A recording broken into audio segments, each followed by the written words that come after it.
ഇന്ന് വിശുദ്ധ സഭായോഗമാണല്ലോ. വളരെ പ്രാർത്ഥനയോടും ഒരുക്കത്തോടും നമുക്ക് ഒരുമിച്ച് ആരാധിപ്പാൻ കർത്താവിൻ്റെ ആലയങ്ങളിൽ പോകേണ്ടതായി ഉണ്ടല്ലോ. അപ്പോൾ തന്നെ എന്നെ ഏൽപ്പിച്ചൊരു ചിന്ത നിങ്ങളുമായി പങ്കുവച്ച് പ്രാർത്ഥിപ്പാൻ കർത്താവിൽ ശരണപ്പെടുകയാണ്. അതിനാധാരമായി ഇന്ന് പകൽക്കാലം ഇയ്യോബിൻ്റെ പുസ്തകത്തിലേക്ക് നമുക്ക് കടന്നു വരേണ്ടതായി ഉണ്ട്. എന്നെ കേൾക്കുന്ന എല്ലാ അഭിഷക്തന്മാർക്കും സ്നേഹവന്ദനത്തെ അറിയിക്കുന്നു. പ്രത്യേകാൽ ലോകത്തിൻ്റെ വിവിധ രാജ്യങ്ങളിലിരുന്ന് ഈ സന്ദേശം കേൾക്കുന്ന എല്ലാ അഭിഷക്തന്മാർക്കും കർത്താവിൻ്റെ നാമത്തിൽ വന്ദനത്തെ അറിയിക്കുന്നു.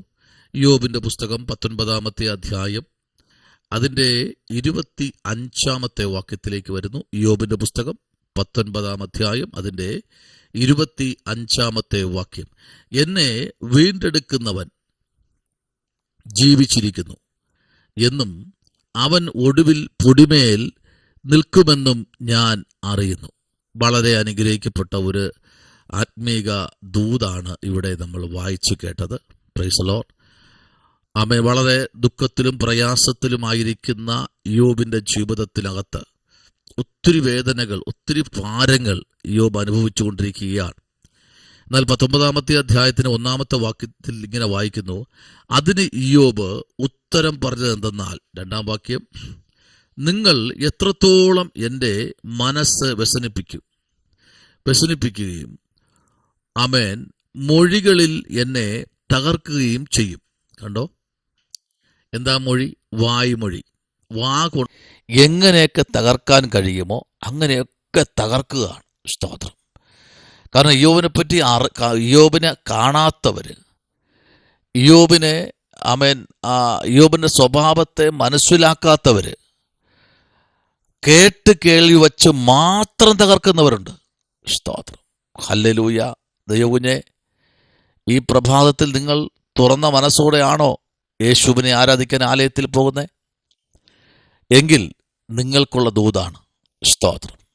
നിങ്ങൾ കാണാത്ത, നിങ്ങൾ മനസ്സിലാക്കാത്ത, ഹല്ലേലൂയ, നിങ്ങൾ ആ വ്യക്തിയുമായി ഇടപെടാത്ത ആ വ്യക്തിയെ കേട്ട് കേൾവി കൊണ്ട് മാത്രം നിങ്ങൾ വേദനിപ്പിക്കരുത്. സ്തോത്രം. ഹല്ലേലൂയ. ഇയ്യോബിന്റെ ജീവിതത്തിൽ ഒത്തിരി വ്യക്തികൾ, ഇത് വേറെ ഒന്നുമല്ല പ്രശ്നം, തൻ്റെ ഭാര്യയാണ് ഏറ്റവും വലിയ പ്രശ്നം. സ്തോത്രം. വെളിപ്പാടില്ലാത്ത ഭാര്യ, കാഴ്ചപ്പാടില്ലാത്ത വ്യക്തി. ഇയ്യോബിനോട് പറയും, എല്ലാം വലിച്ചു എല്ലാം കളഞ്ഞിട്ട് നീ പോയി ചത്തുകള. സ്തോത്രം. അങ്ങനെ പറയുന്ന ഏതെങ്കിലും സഹോദരിമാർ എന്നെ കേൾക്കുന്നുണ്ടോ? കണക്ക് പറയേണ്ടി വരും ദൈവസന്നിധിയിൽ. സ്തോത്രം. നോക്കൂ, 1-2 തലമുറയല്ല, 10 മക്കൾ. സ്തോത്രം. 10 മക്കൾ ഇയ്യോബിന് ഒരേ ദിവസം മരിക്കുക. അല്ല, ഇന്ന് മരിച്ചു നാളെ മരിച്ചു, അങ്ങനെയല്ല. 10 പേര് ഒരു ദിവസം മരിക്കുകയാണ്. ഹല്ലേലൂയ. ആ വേദന പോലും വിട്ടുമാറാത്ത ഇയ്യോബിനെ വേദനിപ്പിക്കുന്ന വ്യക്തികളെ നമുക്ക് കാണാൻ കഴിയും. അങ്ങനെയെങ്കിൽ ഇന്ന് പകൽ ദൈവകുഞ്ഞെ, നിന്റെ വേദനകൾ ഒരു മനുഷ്യൻ അറിയുന്നതിനേക്കാൾ അറിയുന്ന ഒരു ദൈവമുണ്ട് കേട്ടോ.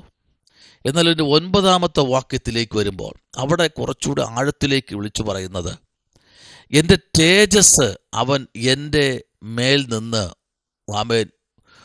ഊരിയെടുത്തു. സ്തോത്രം. എൻ്റെ തലയിലെ കിരീടം നീക്കിക്കളഞ്ഞു. സ്തോത്രം. ഇയ്യോബിൻ്റെ തോന്നല ഇതെല്ലാം ഇങ്ങനെ പൊയ്ക്കൊണ്ടിരിക്കുക. സ്തോത്രം. അവൻ്റെ ജീവിതത്തിലെ അവൻ കൊണ്ടുവന്ന ആ തേജസ്, നമ്മൾ പറയാറില്ല, എന്താ അഭിഷത്തെ ഇപ്പോൾ എന്തോ ഒരു വെണ്മയില്ലാതെ എന്തോ ദുഃഖത്തിരിക്കുന്നതെന്ന് ചോദിക്കാറില്ലേ? ഇത് ഇയ്യോബിനോട് ആരും ചോദിച്ചതല്ല കേട്ടോ, ഇയ്യോബിന് തന്നെ തോന്നി. സ്തോത്രം. എൻ്റെ തേജസ് അവൻ എന്ത് ചെയ്തു? എൻ്റെ മേൽ നിന്ന് ഊരിയെടുത്തു. സ്തോത്രം. ഹല്ലേലൂയ. അതൊക്കെ ഇയ്യോബിന് തോന്നി. പക്ഷെ ഒരു വഴക്കോ ദൈവത്തെക്കുറിച്ചൊരു ദോഷമോ പറയാത്തൊരു വ്യക്തിയാണ്. എന്തെല്ലാം കഷ്ടത അനുഭവിച്ചു. ഹല്ലേലൂയ. തന്നെ സ്നേഹിച്ചവർ, താൻ സ്നേഹിച്ചവർ എല്ലാവരും ഇയ്യോബിനെ ഒറ്റപ്പെടുത്തി, എല്ലാവരും ഇയ്യോബിനെ മാറ്റി നിർത്തി. ഹല്ലേലൂയ.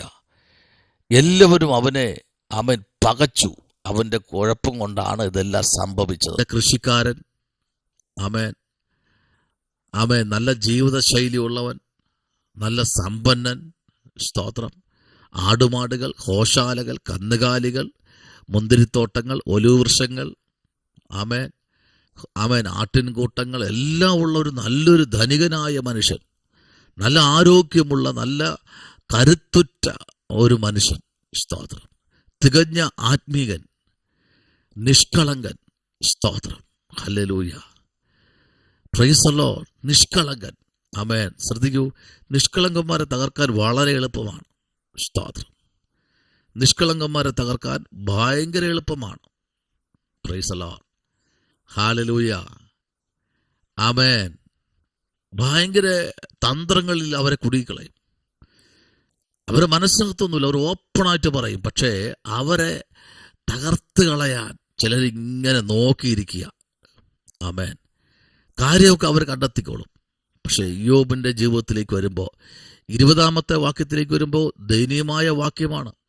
എൻ്റെ അസ്ഥി ത്വക്കിനോടും മാംസത്തോടും പറ്റിയിരിക്കുന്നു, ആമേൻ, ഹല്ലേലൂയ. എന്തിരിക്കുന്നു? എൻ്റെ അസ്ഥി ത്വക്കിനോടും മാംസത്തോടും പറ്റിയിരിക്കുന്നു, സ്തോത്രം. അപ്പോൾ ഉണങ്ങി ആകെ ഒരു പരുവമായിരിക്കുന്ന അവസ്ഥയിൽ കൂടെയാണ് യോബ് പൊയ്ക്കൊണ്ടിരിക്കുന്നത്, പ്രൈസ് ദി ലോർഡ്.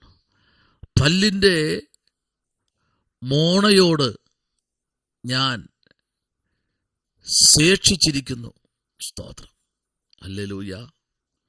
തൻ്റെ ജീവിതത്തിനകത്ത് സകലതും ആമേൻ അസ്തമിച്ചതുപോലെ, പ്രൈസ് ദി ലോർഡ്.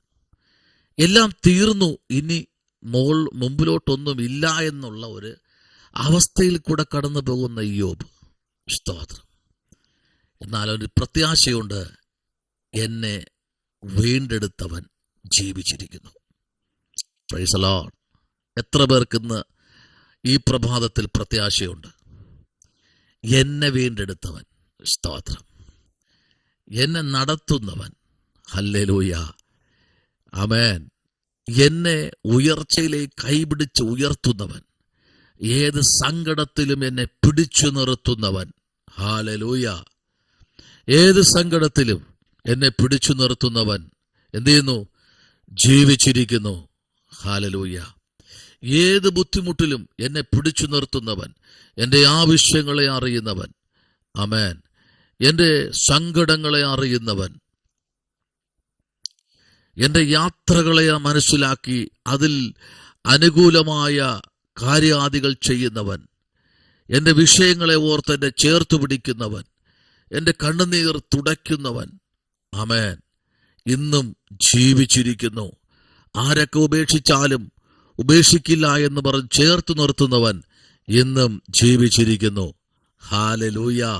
ദൈവപൈതലേ, യോബിന്റെ ജീവിതത്തിലേക്ക് നമ്മൾ കടന്നു വരുമ്പോൾ, ആമേൻ, നിറസങ്കടത്തോടെ തൻ്റെ ലോകത്തിലെ ഏറ്റവും സൗന്ദര്യമുള്ള പെൺമക്കൾ, ആമേൻ, മരിച്ചുപോയി.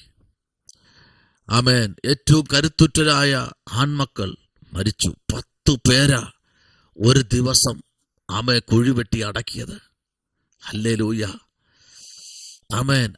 ആ വേദനയിൽ ഇയ്യോബിനെ ഒന്ന് താങ്ങി നിർത്തേണ്ട തൻ്റെ ഭാര്യ, ഇയ്യോബിന്റെ ഒറ്റ സ്നേഹിതന്മാർ, ഇവരെല്ലാം ഇയ്യോബിനെ മാറ്റി നിർത്തി പരിഹസിക്കാൻ തുടങ്ങി. ഇന്ന് പലപ്പോഴും അങ്ങനെയല്ലേ? നമ്മുടെ ജീവിതത്തിനകത്ത് ചില വേദനകൾ നമ്മൾ അറിയാതെ കടന്നു വരുമ്പോൾ, ആമേൻ, സ്തോത്രം, അവിടെ നമ്മെ ചേർത്തു പിടിക്കുന്നവർ നമ്മെ പഴിക്കുമ്പോൾ, ഒരു സങ്കടത്തിലും ഒരു വേദനയിലും, ആമേൻ, സ്തോത്രം, ഒരു കാര്യാദികളിലും കൂടെ നിൽക്കേണ്ടവർ അവർ മാറി നിന്ന് നമ്മളെ കളിയാക്കുമ്പോൾ, അവന് സംഭവിച്ചത് നല്ലത്, ആമേൻ, അവൾക്കത് സംഭവിച്ചത് നല്ലത് എന്ന് പറഞ്ഞ് അവരെ, ആമേൻ, സ്തോത്രം, വേദനിപ്പിക്കുമ്പോൾ, ഈ പ്രഭാതത്തിൽ ദൈവാത്മാവ് ഇങ്ങനെ പറയുന്നു, ഹല്ലേലൂയ, എന്നെ വീണ്ടെടുക്കുന്നവൻ, ഹല്ലേലൂയ, ജീവിച്ചിരിക്കുന്നു. എൻ്റെ വീണ്ടെടുപ്പുകാരൻ, എന്നെ വീണ്ടെടുത്തവൻ, എന്നെ ചേർത്തു പിടിക്കുന്നവൻ, കരയണ്ട എന്ന് പറഞ്ഞവൻ, ഇയ്യോബിനെ പോലെ നിഷ്കളങ്കനായ ഒരു മനുഷ്യൻ ഈ ഭൂമിയിൽ ഇല്ലെന്ന് പറഞ്ഞവൻ, ആമേൻ, വേദനയിൽ കൂടെ കടത്തി വിടത്തില്ല എന്ന് പറഞ്ഞവൻ എൻ്റെ കൂടെ ഇന്ന് പകൽക്കാലമുണ്ട്. ഹല്ലേലൂയ. ആ ഒരു ആമേൻ ധൈര്യത്തിൽ ഇയ്യോബ് മുമ്പിലോട്ട് കടന്നു പോകുകയോ പൈതലേ. ആമേൻ, സ്തോത്രം. ഹല്ലേലൂയ. എല്ലാവരും ഇയ്യോബിനെ മാറ്റി നിർത്തി. ഹല്ലേലൂയ. എല്ലാവരും മാറ്റി നിർത്തട്ടെ. എല്ലാവരും നിന്നെ മാറ്റി നിർത്തട്ടെ. എല്ലാവരും നിന്നെ ഒഴിവാക്കട്ടെ. ഒഴിവാക്കാത്തൊരു സ്വർഗമുണ്ടെന്ന് പകൽ. എല്ലാവരും നിന്നെ മാറ്റി നിർത്തി, എല്ലാവരും നിന്നെ കളിയാക്കി, എല്ലാവരും നിന്നെ ഒറ്റപ്പെടുത്തി, എല്ലാവരും നിന്നെ കുറ്റപ്പെടുത്തി, എല്ലാവരും നിന്നെ മാറ്റി നിർത്തുമ്പോൾ നിന്നെ മാറ്റി നിർത്താത്തൊരു സ്വർഗം ഇന്ന് പ്രഭാതത്തിൽ നിങ്ങളുടെ നടുവിലുണ്ട്. നിങ്ങളുടെ കണ്ണീർ കാണുന്ന, നിങ്ങളുടെ വേദനകൾ അറിയുന്ന, നിങ്ങളുടെ ബുദ്ധിമുട്ടുകൾ അറിയുന്ന ഒരു കർത്താവ് നിങ്ങളുടെ നടുവിൽ ഇന്ന് പകലിൽ ഇറങ്ങി വന്നിട്ടുണ്ട്. ഓടബല ശംഭവരാജകൽക്കനാദി. ഇന്ന് പകലിൽ പരിശുദ്ധാത്മാവിൻ്റെ നിയോഗം നിങ്ങളുടെ മേൽ കർത്താവ് അയക്കുകയാണ്. കർത്താവിലേക്ക് നമുക്ക് ഏൽപ്പിക്കാം. ഇവിടെ നമ്മൾ വായിച്ചത്, എന്നെ വീണ്ടെടുക്കുന്നവൻ ജീവിച്ചിരിക്കുന്നു എന്നും അവൻ ഒടുവിൽ പൊടിമേൽ നിൽക്കുന്നു എന്നും ആമേൻ ഞാൻ അറിയുന്നു. ആമേൻ. കർത്താവ് അവൻ്റെ കൂടെ ഉണ്ടെന്ന് അവൻ അറിയുകയാണ്. ഹല്ലേലൂയ. ആമേൻ, സ്തോത്രം. എൻ്റെ തൊക്ക് എനിക്ക് ആമേൻ, ഹല്ലേലൂയ, താൻ തന്നെ എന്ത് പറയണമെന്നറിയാതെ, എന്താ തനിക്ക് എന്ത് പറയണം. പക്ഷെ യോബിൻ്റെ വാക്കുകളൊക്കെ ഭയങ്കര ശക്തിയാണ് കേട്ടോ. സ്തോത്രം. യോബിൻ്റെ വിശ്വാസം അത്ര വലുതാ. ആരെല്ലാം വേദനിപ്പിച്ചു അല്ലേ, ആരോടും യോബിനൊരു പിണക്കമില്ല. ആമേൻ, സ്തോത്രം. ആരോടും, തന്നെ സ്നേഹിച്ച് തന്നെ ചേർത്ത് പിടിച്ചവരോട് പോലും യോബിന് ഒരു പിണക്കവും ഇല്ല. ആമേൻ. അവർ പറഞ്ഞോട്ടെ, അവര് അങ്ങനെ ചെയ്തോട്ടെ, യോബിന് ഒരു പ്രശ്നവുമില്ല. സ്തോത്രം. ആമേൻ. ദൈവം തന്നെ മാർക്കിട്ടവനല്ലേ, ഒരു ബുദ്ധിമുട്ടും യോബിനില്ല. ഇന്ന് പകലിൽ കർത്താവിൻ്റെ വലിയ മഹത്വം നമ്മുടെ മേൽ വെളിപ്പെടുത്തേണ്ടതിന് പ്രാർത്ഥിക്കാം. പരിശുദ്ധനായ ദൈവമേ, സ്വർഗ്ഗത്തിലുള്ള പിതാവേ, അനുഗ്രഹിക്കപ്പെട്ട നല്ല പ്രഭാതവേളയ്ക്കായി സ്തോത്രം. ഈ വിശുദ്ധമായ പകൽ ഞങ്ങൾക്ക് ഒരുമിച്ച് ഞങ്ങളുടെ മുമ്പിലായിരിക്കാൻ കർത്താവ് സഹായിച്ചല്ലോ. കരങ്ങളിലേക്ക് താഴ്ത്തുന്നു. മഹത്വം കർത്താവ് എടുക്കണം, യേശുവിൻ അൻപുള്ള നാമത്തിൽ തന്നെ. ആമേൻ. ഈ വചനങ്ങളാൽ ദൈവം എല്ലാവരെയും അനുഗ്രഹിക്കട്ടെ.